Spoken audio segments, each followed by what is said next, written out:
On today's episode of the Poorly Drawn Arsenal animated podcast, we discuss outgoing transfers, what we know about the city of Monaco. and the match against Fulham. Plus, we talk about why Fabio Vieira would make a bad lunch lady.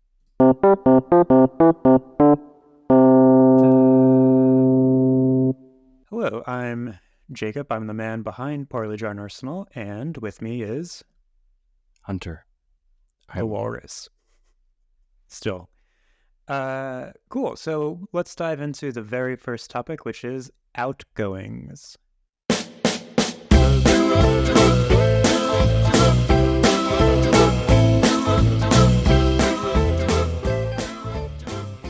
Cool. That music is just so catchy.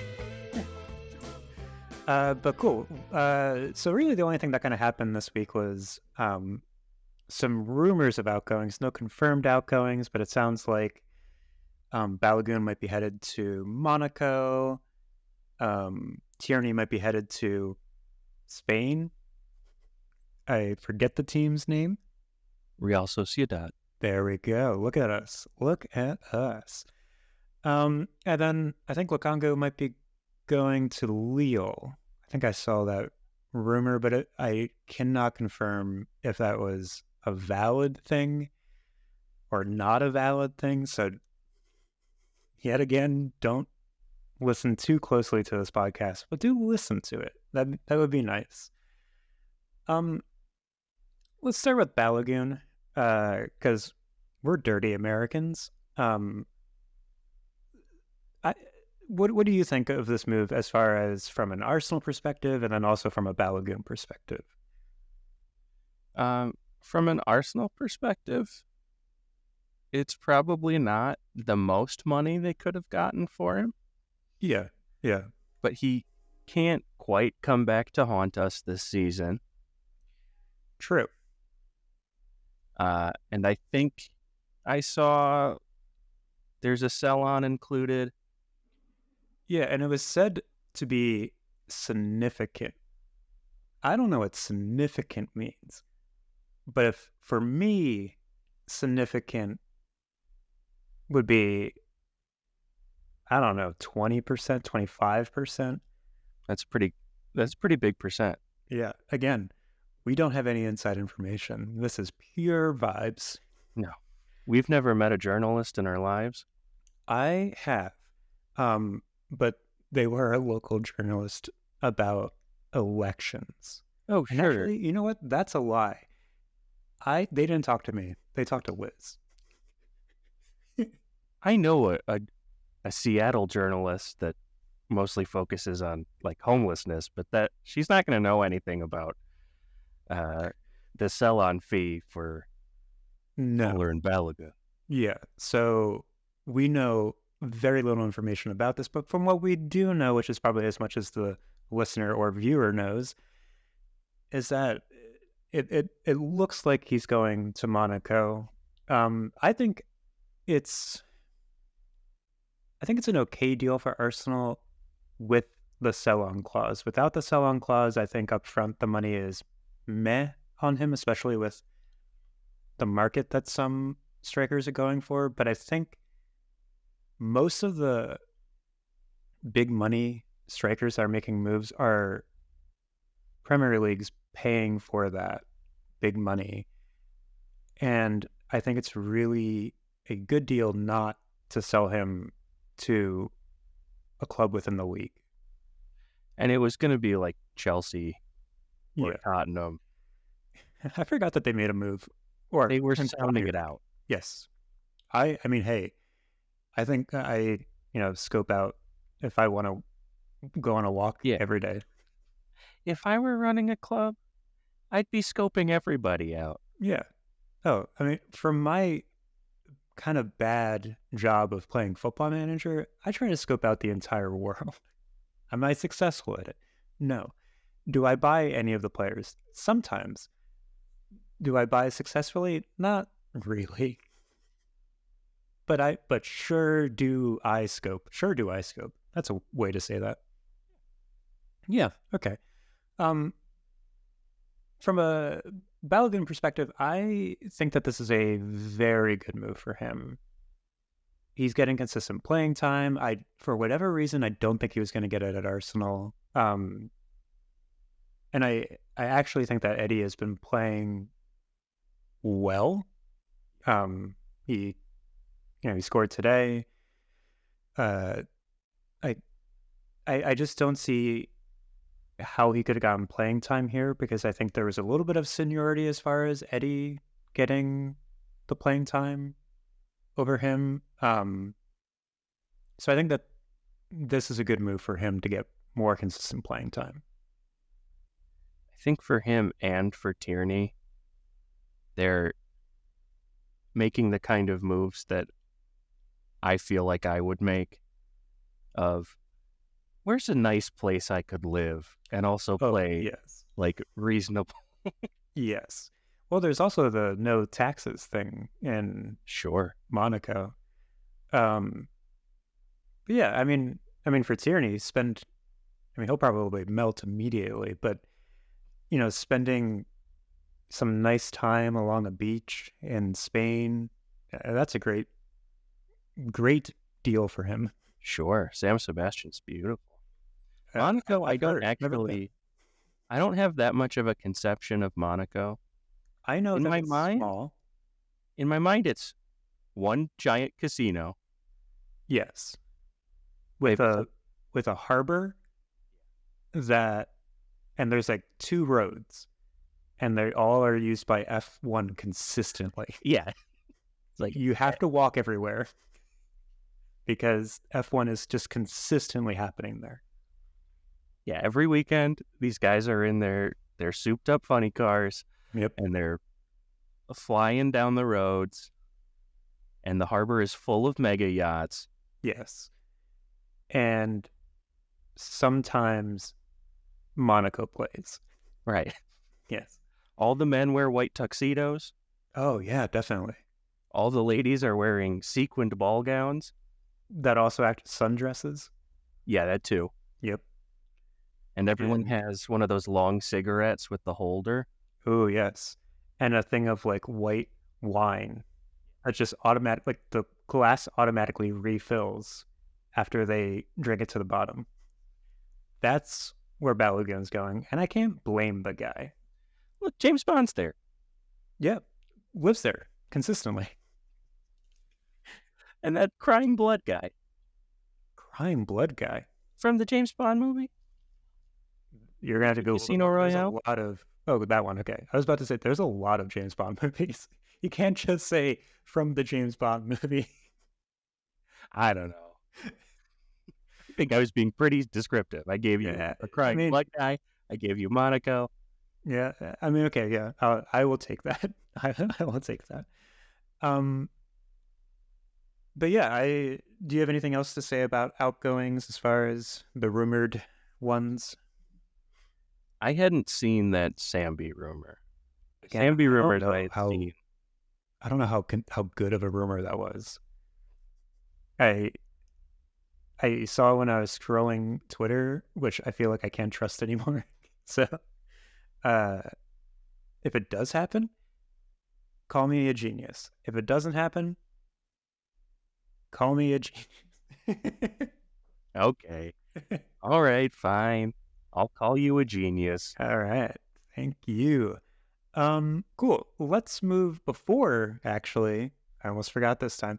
Before we move on to the next topic, which will be the Fulham Arsenal match that just ended, we do have to take a word from our sponsor, but this podcast is a little bit different. These are definitely advertisements that you want to listen to, and not advertisements you don't want to listen to, because spoiler alert, the products on this podcast are not real.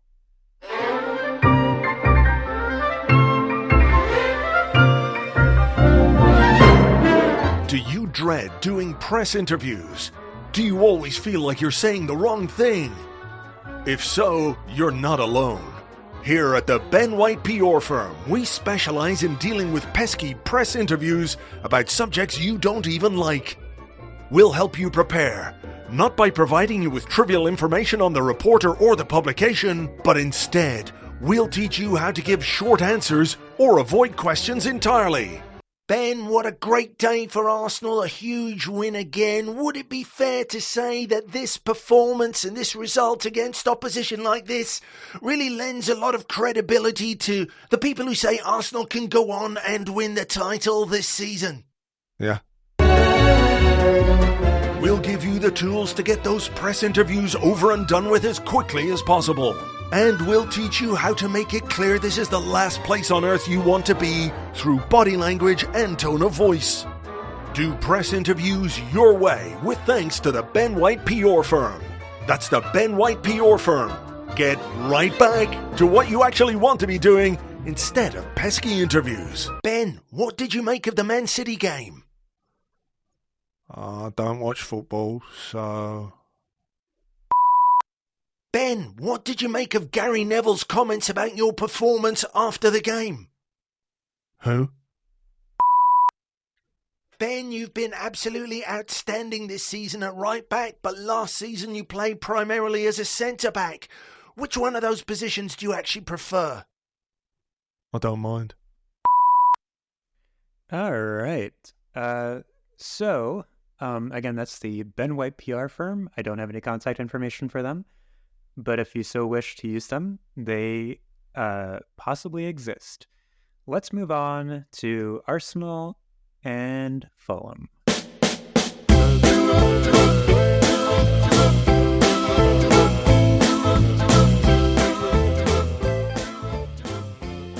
All right, Arsenal and Fulham just finished. It was 1-1. Hunter, I don't want to alarm you. It was 2-2, wasn't it? It was 2-2. It was 2-2.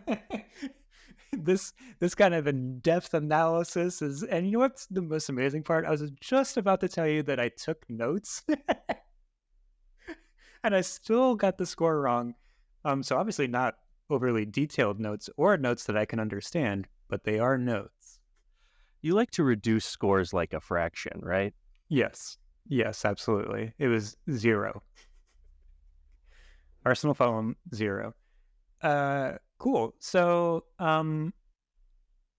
I had a bad feeling about this match as soon as kickoff started because, and I don't normally watch like punditry or pregame shows. I just don't enjoy that at all. But as soon as I turned on the match, the announcer said before the game that Fulham has never won in the league in 13 attempts at the Emirates Stadium. And then immediately my brain went, it's happening. That means statistically it's going to happen. It didn't, but it still gave me bad feelings. How are you feeling going into the match? I wasn't really thinking about the match at all. You know, that is preferable. Going into it, I had gotten a breakfast sandwich and it was a little cold. And I was thinking, worst. All right, I got to heat this thing up. So that's where all my focus was pre. Right. Yeah. Which, I mean, fair. I'm sorry for your loss. No, it's fine. I heated it up. Oh, okay. That part, so I was focused on it. I achieved my goal. Yep. I was wondering, I believe Arteta when he says that dropping Big Gabby is a tactical thing, right? Like, yeah, I do too. I don't think it's a transfer thing. I think it's a I want to fit as many midfielders on the field as I can kind of thing. And I also kind of feel like, even though this isn't representative of like the first match, but I kind of feel like it's a product or a byproduct, I guess, of Zinchenko being injured. And because there isn't anybody kind of inverting from the left-hand side there, that's the reason he's not playing, because he's trying to invert somebody, and the answer to that is Partey. Right. He wants that midfield overload. He wants Partey in there. And this is the easiest way to get him and Rice and Havertz without having Havertz play center forward. Yes. And controversial. I don't think it worked today. Yeah, I'm with everyone else online that I saw Yeah. grumbling about it the entire time. Yep. I agree. Yeah. I hope if Zinchenko is fit, I'd like to go back to the way Yeah. that we were playing before, the way that I liked watching us play. Yes. I enjoyed the nice playing. Yeah, I just I think early on you could kind of see that Fulham was attacking Party, and the first goal kind of came sort of from that. Bukayo Saka passed the ball back to where I think he thought Party was going to be, but Party was in midfield. There seemed to be some kind of miscommunication between Party and White. White was all the way to the right, and Party had gone into the midfield, which ended up just this fluke back pass being picked up by Fulham. Right. Saka wanted to pass it back to the center back, but there was no center back there. There was just a Fulham guy. And usually you need more than one center back. And Right. at that time, we only had one. And it wasn't ideal. No, not an ideal situation. You kind of want more than one center. Every formation I know has more than one center back. They might have two, but two is more than one. So good at math then. I know. I went to school, not for math, but I went to school. And they had math there. They did have math. I wasn't great at it, but I took at least one math class.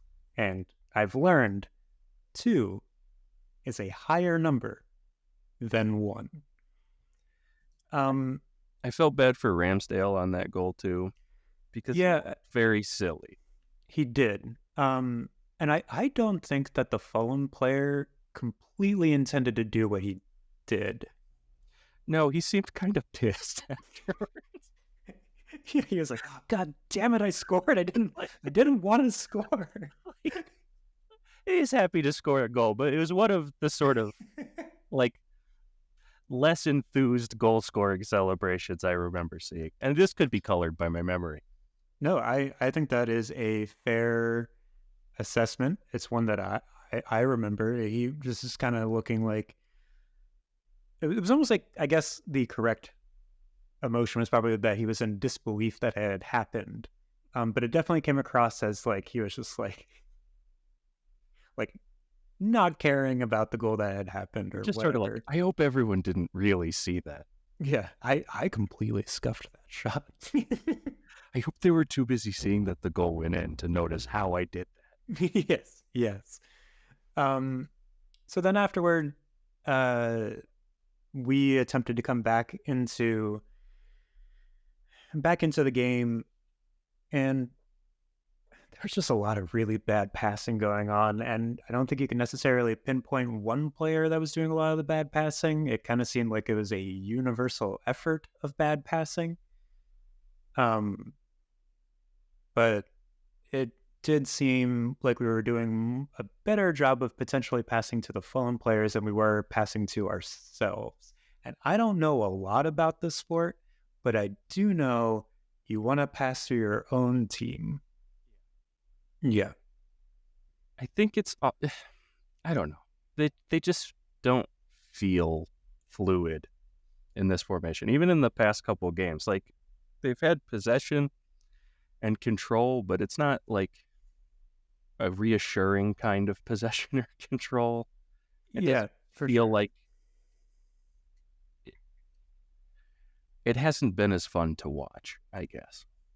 No, but I wouldn't say it's been necessarily painful. I think going forward, we look okay. I think my biggest question marks are the defensive situation. It seems like there's a slight disconnect between the connection of I guess the transition between defense and to the midfield. That there's something going on there and it just hasn't quite gelled yet. It just kind of feels like no one's 100% where they're supposed to be. I imagine some of that is because they didn't practice this in preseason at all. Right, yeah, we didn't really see it until first game. I think maybe even Community Shield. No, Community Shield was Havertz up front. Oh, yes. That's right. Played relatively normally. Yeah. Yeah. I'm not sold on this formation. I feel like some of it's obviously intended to answer the question of what do you do when the other team is bunkering. And I am not sold that this is the answer to that. But second half was much better. There were two changes. Or no, there was one change. Eddie came on for Trossard. Yes. Thank you. You know, I took notes and I still don't remember. Yeah. Well, you gotta keep your notes in front of you. You can't hide them in that safe. Well, you know, it's the act of actually writing it down, and once you write it down, you don't have to look at it again. It's imprinted in your brain. I don't know who you're protecting the notes from with the safe. Anyone and everyone. But you have to keep entering the code and wheeling the wheel whenever you want to look them up. You know, that's the price you pay for good memory. Cool. So, Fulham got a time-wasting card kind of early on, which was arguably nice to see. And then I would say that we kind of really looked good when we made the double, not transfer, that is the wrong word, double substitution. They're still on our team. In the middle of the game, we sold two players and bought two players. Zinchenko and Vieira came on for Partey Havertz, and I think from then on we looked really good going forward. Mm-hmm. Yeah, Fabio Vieira had a great game today. Yeah, and he looked extremely threatening the entire match. In a soccer way. Yes, he's not a threatening person. I could take him. And I'm a pacifist, but I could take him. Yeah, you're a pretty relaxed guy. I am. But if my life was on the, well, that's pretty dramatic. If I wanted to eat what I wanted to eat, and Patrick Vieira had said that Fabio Vieira was stopping me from eating what I wanted to eat, I could take Fabio Vieira. What a weird cafeteria you've been put in this scenario. It's the Vieira cafeteria. All Vieiras that have ever played the sport. Both of them are lunch ladies. Yes. They're wearing the hairnets. Patrick Vieira is very chill about everything. He's just like, oh yeah, whatever you want to eat, honey. Fine. Guess he says the word honey. The Vapo rub all over his apron. Yep. But Fabio Vieira, he's really strict about what people can and can't eat. And I just want a whole can of just corn. I just want a can of corn, and he won't let me have it. And I'm pissed. I'm ready to jump over that lunch line and Well, I'm on his side here because they keep the corn in the hot trough, and you're asking him to open up a can. I'm asking it from the source. Not really the source. The source would be on the corn stalk. I want it from the can because it just keeps the nutrients in there. And in this hypothetical situation, in real life, I want it off the cob. But in this situation, I really want that. I really want that can. And Fabio Vieira is just like, no, absolutely not. Because he's a tricky little guy with his feet. Because he's keeping the can away from me with his feet. He's kicking the can around. He's kicking the can around. And I feel like in that situation, he's not a threat to me. No, you're definitely taller than he is. Yeah, for sure. And height is also directly related to societal hierarchy. Anyway, he won a penalty, and that was a locked-on penalty. Absolutely, yeah. Kind of a funny situation was the referee, right before Saka was about to take the penalty kick, said, nope, that's not on the penalty spot, even though it was on the penalty spot, and then had to move the ball to what seemed like the exact same position. It was maybe an inch back. It's like when you're moving into a place and the person that is telling you where the heavy couch that you're lifting is supposed to go is like, no, 1 inch to the left. And wait, no, 1 inch back. You know what? 2 inches to the left. No, it's 3 inches back, 1 inch forward. And you just end up in the exact same situation, but you're just holding that really heavy couch. But in this case, the heavy couch is the weight of the penalty. Ooh, I know. That was I didn't even mean to. wow. I know. I should just call the episode there.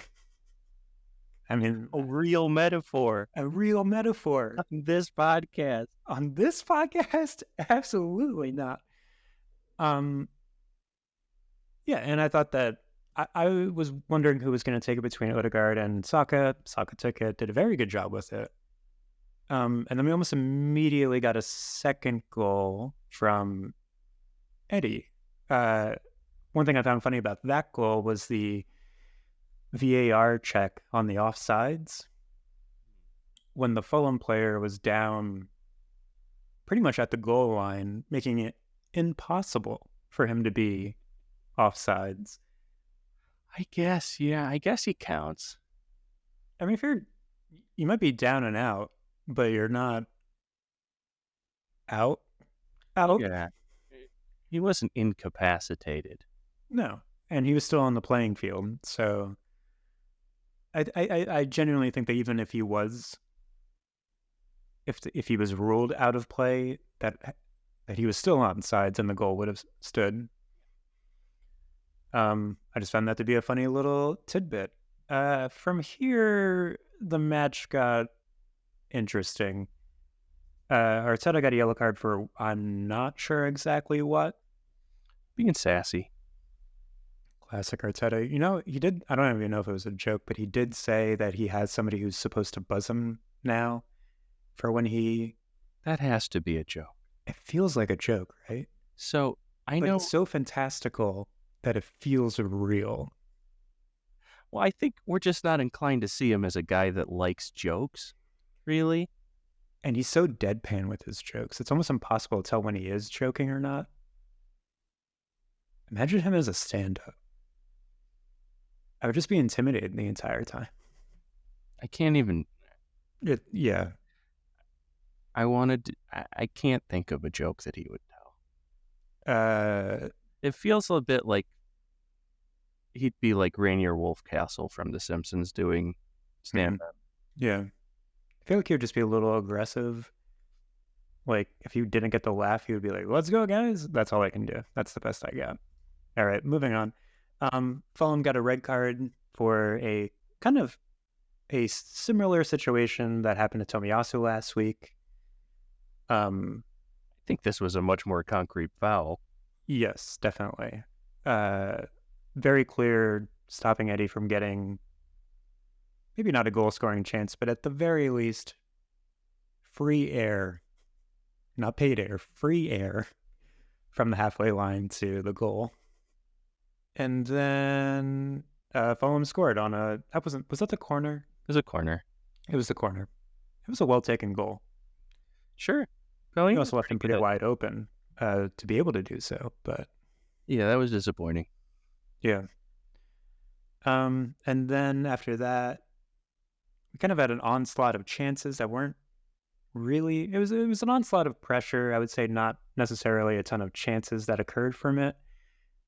There was one where the ball kind of fell to Kivior and he kind of just froze for a half second and then... I think he was surprised it fell to him. Yeah. I think if he was expecting that ball to fall to him and maybe ended up in the net. There was also the Traore chance where I think Ramsdale maybe saved it with his face at the very end there. Ramsdale saved a bad back pass from Saliba with his face. Yes. The Traore one, I think, was a normal save. That one was scary. Yeah. He was on Fulham now. I did too. Speaking of intimidating people, if he was my lunch lady, whatever he says goes. I'm not getting that can. Born. Can't saying where it is. Yep. Nobody's getting. That is his can. He's in charge of the can. I forgot Yeah, that go ahead. Raul Jimenez was on Fulham now too. Yeah, he had a chance. The overhead kick. Mm-hmm. That one was a bit scary. His medical headband looks kind of like an eye patch now. It does, yeah. Yeah. I don't mean to make light of it, but No, he looks like a casual pirate now. if there is any kind of pirate to be, casual pirate is Sure. the one to be. Yeah. Yeah. Fabio had a nice overhead kick too. But that was Yeah, offsides. it was offsides. But if that had gone in, I would have been very disappointed because it was offsides. But if it had gone in and he was onsides, I would have been a happy boy. That felt uncomfortable to say. Yeah, lean into it. No, as soon as I said it, it just didn't feel right. I think just own it. It fits. I will say it fits the mood for the podcast. Yeah, So, absolutely. cool. Do you have any last thoughts on this match? Yeah. I don't know. I would like to stop conceding goals in the first minute. Yes. It makes the experience really unpleasant. It does. And I also saw from Arsblog, who a small podcaster some people might know. I feel like I can say that and get away with it, maybe. Yeah, Maybe. But he tweeted that on his broadcast they said, and I'm looking for it. Arsenal is the first team in history to concede a first-minute goal 3 times in a calendar year. And do you know what that sounds like to me, Hunter? What's that? Sounds like we are the champions of conceding a first-minute goal 3 times in a calendar year, and you will never sing that. All right. This has been the Poorly Drawn Arsenal animated podcast on YouTube, and also available on Spotify and anywhere else you get your podcasts. Feel free to subscribe if you enjoyed it, and if you don't enjoy it, tell your enemies to subscribe. And if you like it, then give it a like on YouTube, or you can do the little ratey things where you can be like, yeah, that was 5 stars or 4 stars. If it's 3 stars, keep it to yourself, please. And if it's less than 3 stars, don't even send think us about an it. email. Send us an email. Okay, send Jacob an email. Yes. I'm not going to tell you what my email is, even though it's pretty accessible online. All right. Thanks for watching and listening.